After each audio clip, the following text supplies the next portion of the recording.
Hello everyone, this is Dolby and you are watching Little Voices Big Dreams, a unique talk show of school students with renowned personalities organized by Rosette Jobs, which is a leading job agency providing you thousands of opportunities at your fingertips for school, colleges, medical, corporate, e-commerce and many more. The motive behind this talk show is to address the variety of questions of students and to empower them to develop their potential, improve mental health to achieve their academic and personal goals. Today we have with us a very humble and well-known personality, Mr. V.K. Goyal ji, who is ex-CEO of Wortman Group and currently serving as the Executive Director of CEO of Ludhiana-based SEL Group. Sir is also on the Board of Governors of 5 educational institutions and Chairman of the Managing Committee of Kundan Vidya Mandir, Ludhiana. So, we students of Golden Earth Convent School welcome you to our exclusive talk show organized by Rosette Jobs, Little Voices, Big Dreams.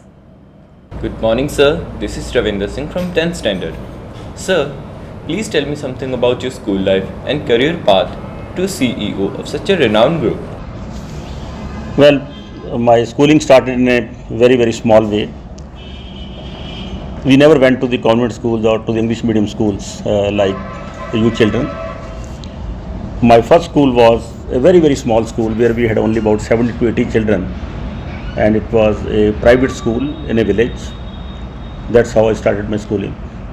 Thereafter, for about 10 years of the rest of my schooling, I studied only in government schools, and that too either in very small villages or in some places very small towns with a population of more than 5,000, 7,000, this kind of schooling.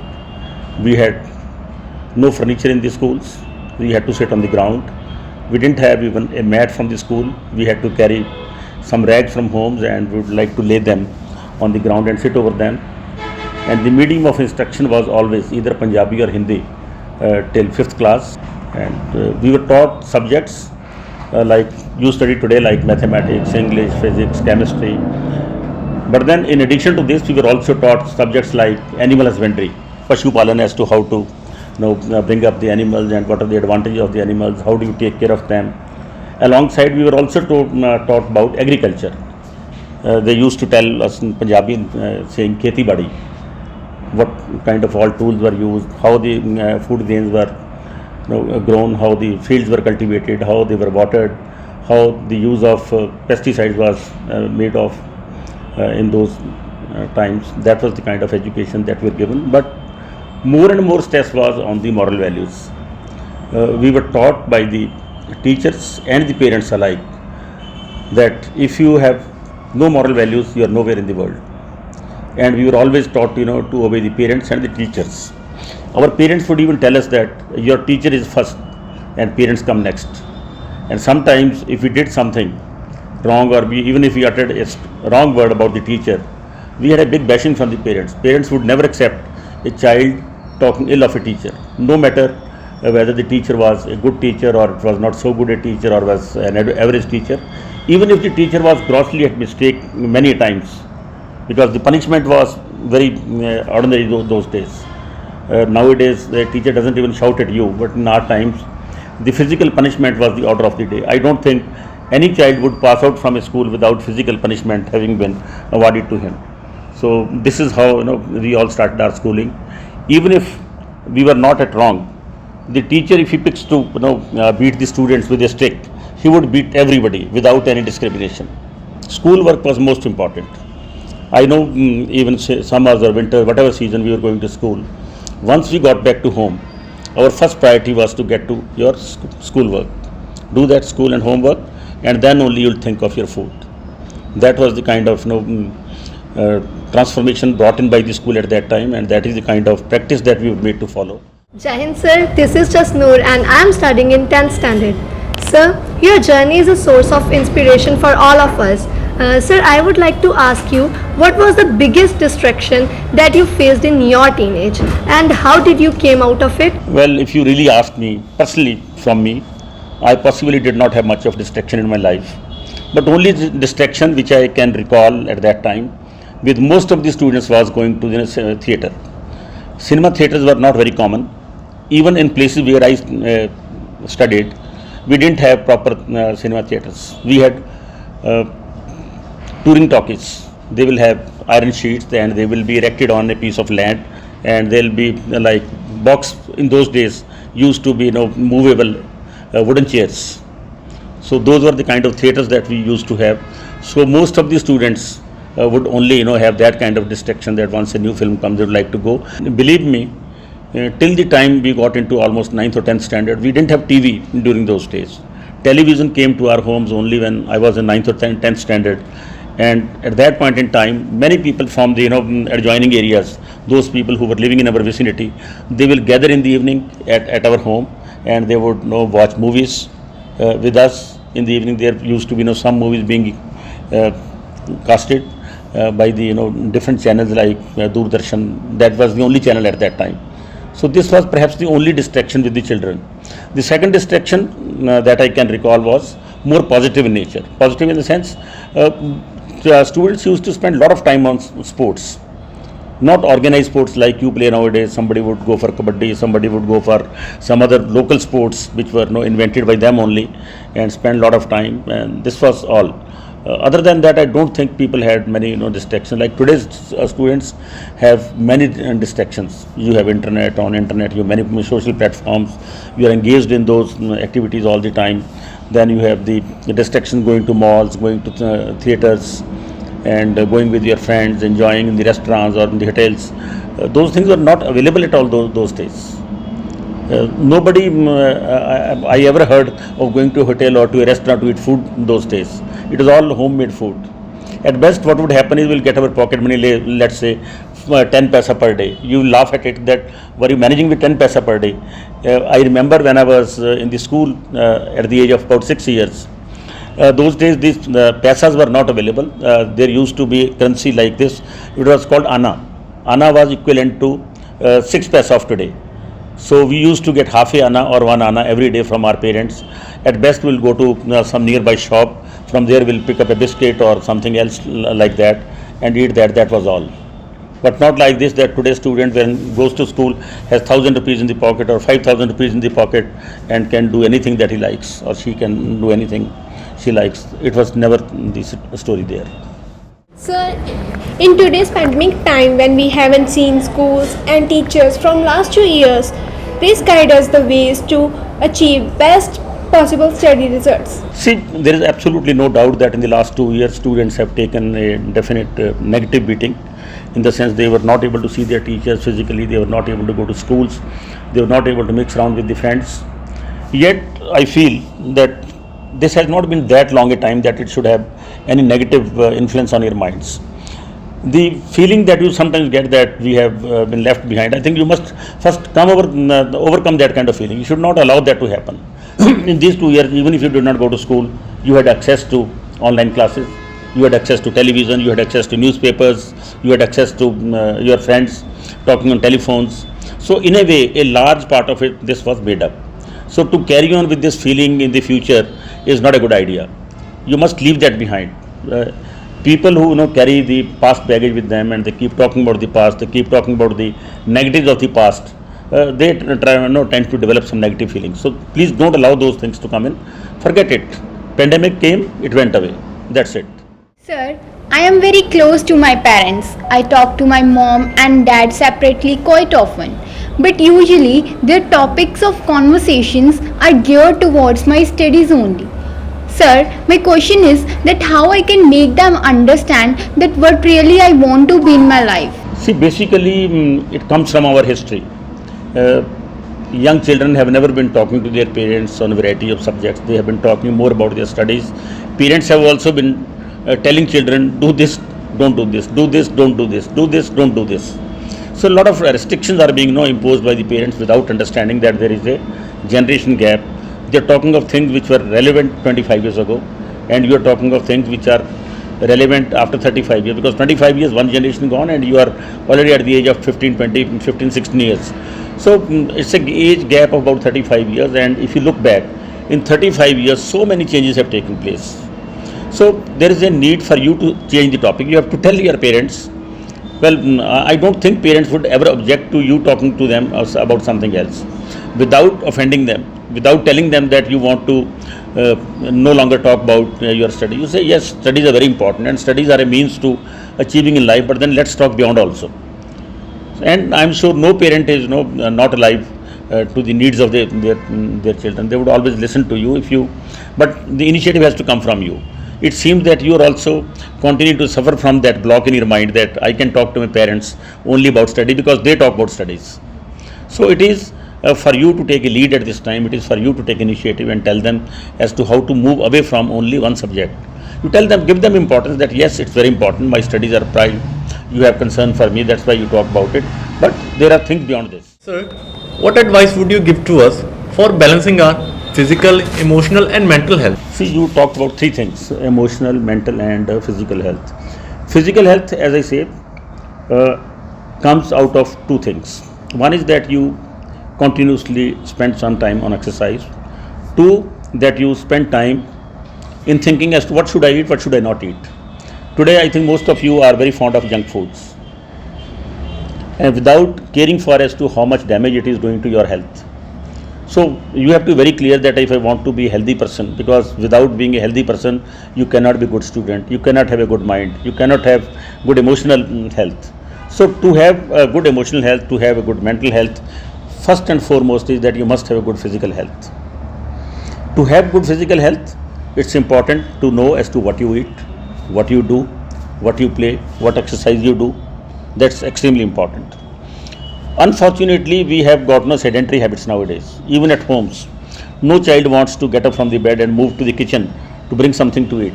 They would expect that either the mother should move, or if you're lucky to have a help at home, the help should move and bring it. They are not even prepared to call a help by voice. They like to use a bell.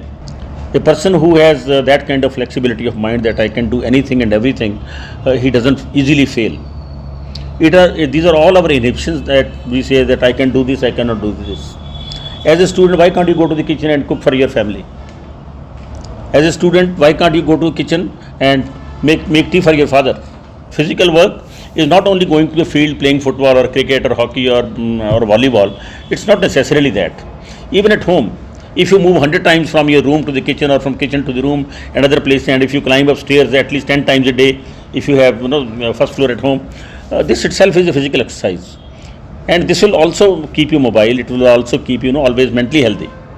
So this is one part, that physically you must be sure and you must be conscious that I have to take care of my physical health, and nobody else can take the care of your physical health. It's you who have to decide for yourself. I don't think many of you have a schedule to spend time. I tell you, it's my own case. I am at 64 years of age, right? I still go for a walk for about 8 to 10 kilometers a day. I come very fresh. Okay, you may feel tired a bit with age, with the advancing age. A certain amount of tiredness is bound to come in.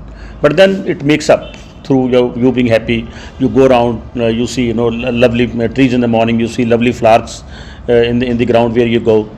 So this brings you fresh. And this also brings your appetite. Because if you eat well, it gets strength for your body. Nowadays, everybody says at the age of even 15, 20, don't eat sweets, don't eat fried food. Why not? Eat some, but in moderation. Have some discipline in eating. Eat everything. But also have a mechanism to burn the extra fats. And that will come only if you exercise and if you have a routine.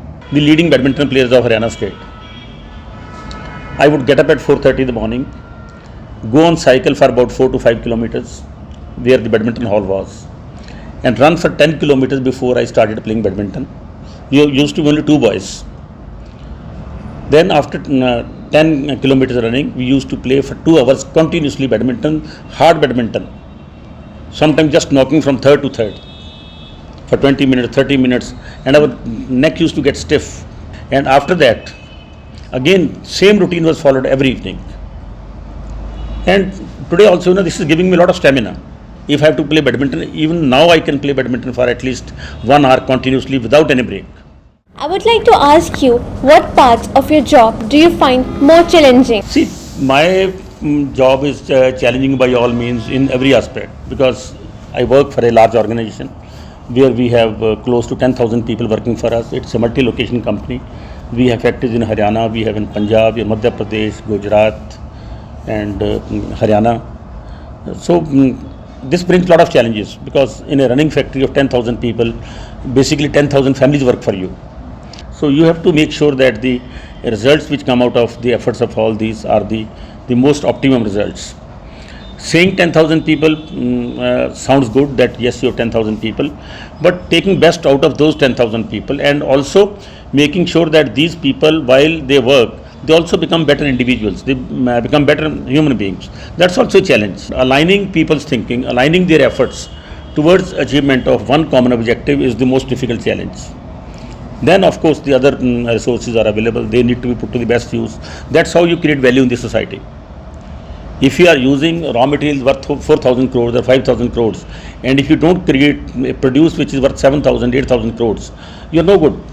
So you have to see that every resource that you use is put to the best use and you create the best value. Sir, I own a smartphone, which is an important study tool for me nowadays.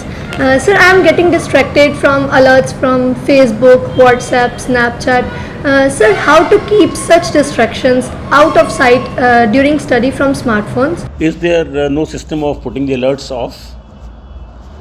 Is there a system in your phone to put the alerts off? Yes. So do that. That's very simple. So these distractions will always keep on coming. I have seen people in my office also. See, they are having a meeting with me, and some message comes in. The people will jump on this like, a cat would jump at the mouse. They'll jump like this sometime, and then they'll see, they'll show like hiding this key. What is there? And there's nothing. And one or two times I had to shunt out even the senior most people from my office. Okay, well, if you have more attention towards your telephone, better to get out and sit there. If you are concentrating on your study, it's better to forget something else. So concentrate on your study, because then the results will be far better. You will be able to do more in less time. Sir, I am in grade 12. Sir, I feel stressed about choosing right career for me all the time. Sir, please guide me on how to stop stressing about career choice pressure and focus on upcoming board exams. See, it's generally a question mark in the mind of every child nowadays. If I look back in our case, we never had this kind of challenge in our mind. We left everything to destiny. Ki whatever will happen, will happen. But that was not a right approach, I must share with you. It's good to plan for the future. I don't think as an individual you can always make the right choice. Well, some people may be lucky to make it, but then it's always better to take some help. And when I say help, it should be professional help. Not that your dad wants you to become a doctor, you choose to become a doctor. Tomorrow you will not like the medical profession. Not that your father wants you to become a manager, you start working for a manager, whereas you may not even know as to what is the job of a manager. So, therefore, it's important to take some professional help. The first professional help should begin from your teachers, because they are the people who have seen you growing, they have seen your attitude, they have seen your mindset, they have seen your behavior, they know what kind of mentality you have, what kind of subjects you are more interested. So they are the first people who can always guide you on as to what kind of career you should choose or what kind of thing you should be doing. In addition, nowadays a lot of professional help is available. They are professional counselors nowadays. One can go to them. They charge a fee for it. They will talk to you. They will do 1 sitting, 2 sittings, 5 sittings with you, and they'll be able to gauge your personality as to what you are really cut out for. In the past, let's say 50 years ago, people used to think of only being doctors, engineers, chartered accountants, managers, like that. But today, I think the choices are run into thousands. Even photography is a profession nowadays. Those people in Delhi or in big places, those who run their big studios, they earn so heavily that even a doctor or engineer may not be able to earn. Their careers in dancing, their careers in singing.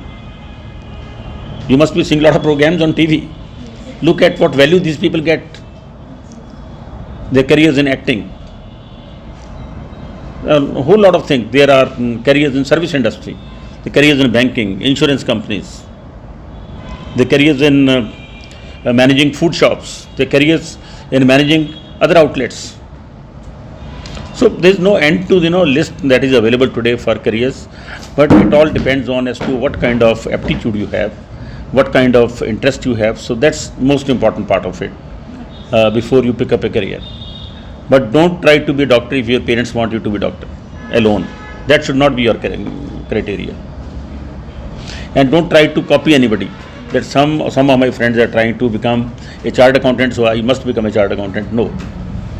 You must see whether to become a chartered accountant you have to study a lot. Sir, during this pandemic time, a new comfort zone is created in our lives, in which we get very late in the morning and sleep late at night. Our parents also do so, but they expect from us to get up early and study. So how to practice getting up early and sleep early at night? Keep away from distractions. Don't be on the internet. That's very simple. What are you gaining from internet? Are you getting any organized knowledge? Are you getting one specific knowledge which is of help to you? Accept negative. You have to take a decision of your own.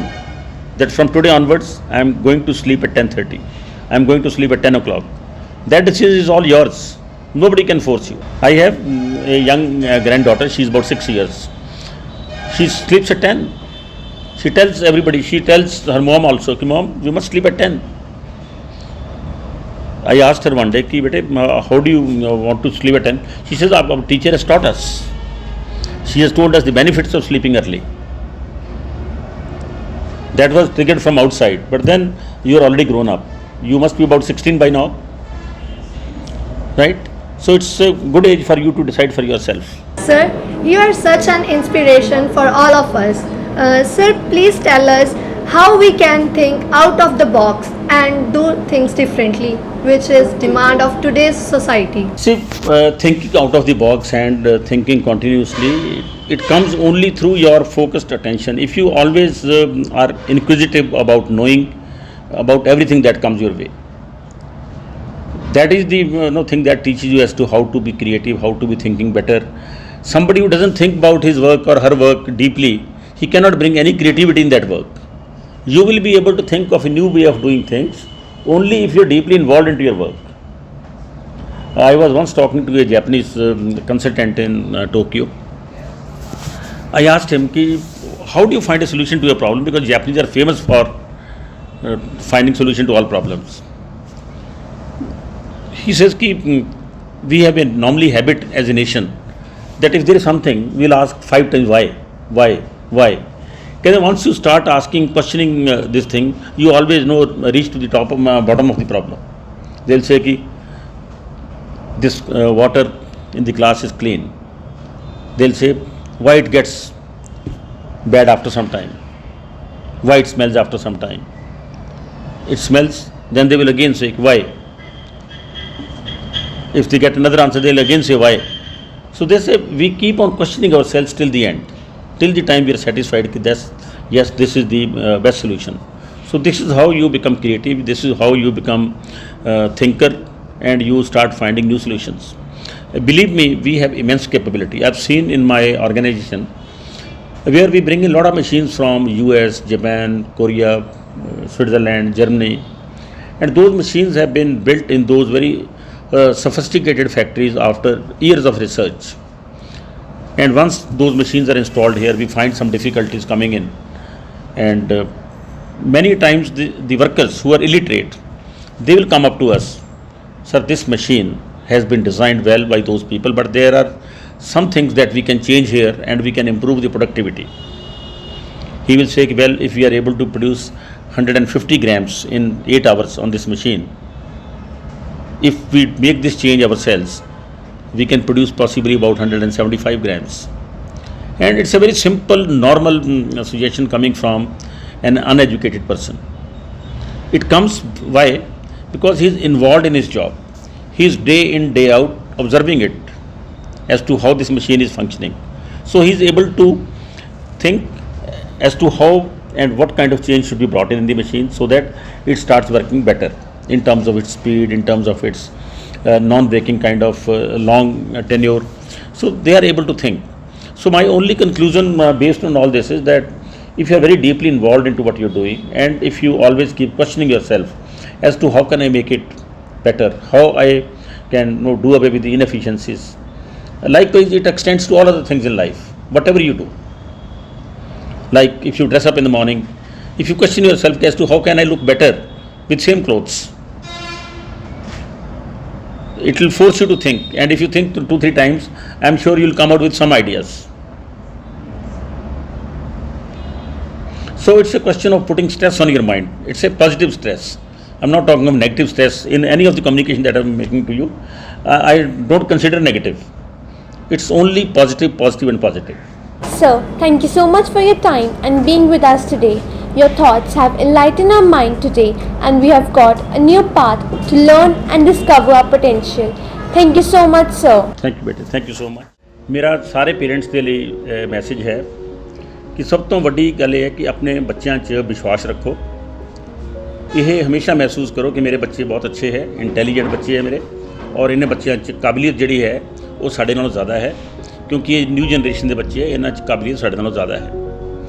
ਲੇਕਿਨ ਇਕੱਲਾ ਇਹ ਮਹਿਸੂਸ ਕਰਨ ਦੇ ਨਾਲ ਆਪਣੀ ਜ਼ਿੰਮੇਵਾਰੀ ਉਹਨਾਂ ਨੂੰ ਠੀਕ ਰਸਤੇ ਦੇ ਉੱਪਰ ਰੱਖਣ ਦੀ ਖਤਮ ਨਹੀਂ ਹੋ ਜਾਂਦੀ। ਆਪਾਂ ਬੱਚਿਆਂ ਨੂੰ ਟਾਈਮ ਟੂ ਟਾਈਮ ਪੋਜ਼ੀਟਿਵਲੀ ਗਾਈਡ ਕਰੀਏ, ਉਹਨਾਂ ਨੂੰ ਹਰ ਇੱਕ ਚੀਜ਼ ਦੇ ਲਈ ਕ੍ਰਿਟੀਸਾਈਜ਼ ਨਾ ਕਰੀਏ, ਬੱਚਿਆਂ ਦੀ ਆਪਾਂ ਜਿਹੜੀ ਆਲੋਚਨਾ ਘੱਟ ਤੋਂ ਘੱਟ ਕਰੀਏ, ਔਰ ਬੱਚਿਆਂ ਨੂੰ ਆਪਾਂ ਜੋ ਵੀ ਪੋਜ਼ੀਟਿਵ ਥਿੰਕਿੰਗ ਦੇ ਸਕਦੇ ਹਾਂ ਉਹ ਦਈਏ। ਦੂਸਰੀ ਗੱਲ, ਬੱਚਿਆਂ ਨੂੰ ਜਿਹੜੇ ਇਕਨੋਮਿਕ ਚੀਜ਼ਾਂ ਹੈਗੀਆਂ ਜਾਂ ਜਿਹੜੀਆਂ ਮਟੀਰੀਅਲ ਚੀਜ਼ਾਂ ਹੈ ਉਹ ਜ਼ਰੂਰਤ ਦੇ ਮੁਤਾਬਿਕ ਦਿਓ। ਅੱਜ ਕੱਲ੍ਹ ਮੈਂ ਦੇਖਿਆ ਕਿ ਸ਼ਹਿਰਾਂ ਦੇ ਵਿੱਚ ਖਾਸ ਤੌਰ 'ਤੇ ਸਕੂਲ ਗੋਇੰਗ ਬੱਚਿਆਂ ਨੂੰ ਲੋਕ ਵੱਡੀਆਂ ਕਾਰਾਂ ਲੈ ਦਿੰਦੇ ਹੈਗੇ ਆ, ਵੱਡੇ ਗੈਜਟਸ ਲੈ ਦਿੰਦੇ ਹੈ, ਅਤੇ ਬੱਚਿਆਂ ਨੂੰ ਇੰਨਾ ਪੈਸਾ ਦੇ ਕੇ ਸਕੂਲ 'ਚ ਭੇਜਦੇ ਹੈ ਕਿ ਬੱਚੇ ਉਹਦਾ ਮਿਸਯੂਜ਼ ਕਰਦੇ ਹੈ। ਤਾਂ ਐਸੀ ਆਪਾਂ ਗੱਲ ਨਾ ਕਰੀਏ। ਪੇਰੈਂਟਸ ਨੂੰ ਆਪਣੀ ਜ਼ਿੰਮੇਵਾਰੀ ਨਿਭਾਉਣੀ ਚਾਹੀਦੀ ਹੈ। ਬੱਚੇ ਨੂੰ ਜ਼ਿਆਦਾ ਪੈਸਾ ਦੇ ਦੇਣਾ ਜਾਂ ਬਹੁਤ ਜ਼ਿੰਦਗੀ ਦੀਆਂ ਅੱਛੀਆਂ ਮਟੀਰੀਅਲਿਸਟਿਕ ਚੀਜ਼ਾਂ ਦੇ ਦੇਣੀਆਂ ਆਪਣਾ ਪਿਆਰ ਨੂੰ ਜ਼ਿਆਦਾ ਦਰਸਾਉਂਦਾ ਨਹੀਂ ਹੈਗਾ। ਇਹ ਰਾਦਰ ਆਪਾਂ ਬੱਚਿਆਂ ਨੂੰ ਖਰਾਬ ਕਰ ਰਹੇ ਹਾਂ। ਇਸ ਚੀਜ਼ ਤੋਂ ਬਚਣ ਦੀ ਕੋਸ਼ਿਸ਼ ਕਰੋ। ਬੱਚਿਆਂ ਨੂੰ ਮੋਰਲ ਵੈਲਿਊਜ਼ ਦਿਓ ਕਿ ਆਪਣੇ ਤੋਂ ਵੱਡਿਆਂ ਦੀ ਇੱਜ਼ਤ ਕਰਨ, ਆਪਣੇ ਸਾਥੀਆਂ ਦੀ ਇੱਜ਼ਤ ਕਰਨ, ਔਰ ਉਹਨਾਂ ਦੇ ਅੰਦਰ ਗ੍ਰੈਟੀਟਿਊਡ ਹੋਣਾ ਚਾਹੀਦਾ। ਕੋਈ ਵੀ ਕੰਮ ਕਰਨ ਉਹ ਗ੍ਰੈਟੀਟਿਊਡ ਮਹਿਸੂਸ ਕਰਨ, ਔਰ ਉਹਨਾਂ ਦੇ ਅੰਦਰ ਇਹ ਫੀਲਿੰਗ ਆਪਾਂ ਨੂੰ ਪੈਦਾ ਕਰਨੀ ਚਾਹੀਦੀ ਹੈ ਕਿ ਕੋਈ ਵੀ ਆਦਮੀ ਆਪਣੇ ਤੌਰ 'ਤੇ ਇਕੱਲਾ ਕੁਝ ਨਹੀਂ ਕਰ ਸਕਦਾ। ਹਰ ਬੰਦੇ ਦੀ ਜ਼ਿੰਦਗੀ ਦੇ ਵਿੱਚ ਹਜ਼ਾਰਾਂ ਲੋਕਾਂ ਦੀ ਕੰਟਰੀਬਿਊਸ਼ਨ ਹੈ, ਆਪਣੇ ਟੀਚਰਸ ਦੀ, ਆਪਣੇ ਫਰੈਂਡਸ ਦੀ, ਆਪਣੇ ਪੜੋਸੀਆਂ ਦੀ, ਸਮਾਜ ਦੀ, ਆਪਣੇ ਡਾਕਟਰਸ ਦੀ, ਇੰਜੀਨੀਅਰਸ ਦੀ, ਆਪਣੀ ਸਰਕਾਰ ਦੀ, ਆਪਣੇ ਪੇਰੈਂਟਸ ਦੀ, ਹਰ ਬੰਦੇ ਦੀ ਆਪਣੀ ਜ਼ਿੰਦਗੀ 'ਚ ਕੰਟਰੀਬਿਊਸ਼ਨ ਹੈ। ਇੱਕ ਧੋਬੀ ਹੈ ਛੋਟਾ ਜਿਹਾ ਵਿਚਾਰਾ ਆਪਣੇ ਤੁਹਾਡੇ ਕੱਪੜੇ ਪ੍ਰੈਸ ਕਰਦਾ ਹੈ, ਇੱਕ ਸਵੀਪਰ ਹੈ ਘਰ ਸਵੀਪ ਕਰਕੇ ਜਾਂਦਾ ਹੈ, ਗਲੀ ਸਾਫ਼ ਕਰਕੇ ਜਾਂਦਾ ਹੈ। ਹਰ ਇੱਕ ਆਦਮੀ ਦਾ ਸਾਡੀ ਜ਼ਿੰਦਗੀ ਦੇ ਅੰਦਰ ਕੋਈ ਨਾ ਕੋਈ ਕੰਟਰੀਬਿਊਸ਼ਨ ਜ਼ਰੂਰ ਹੈ।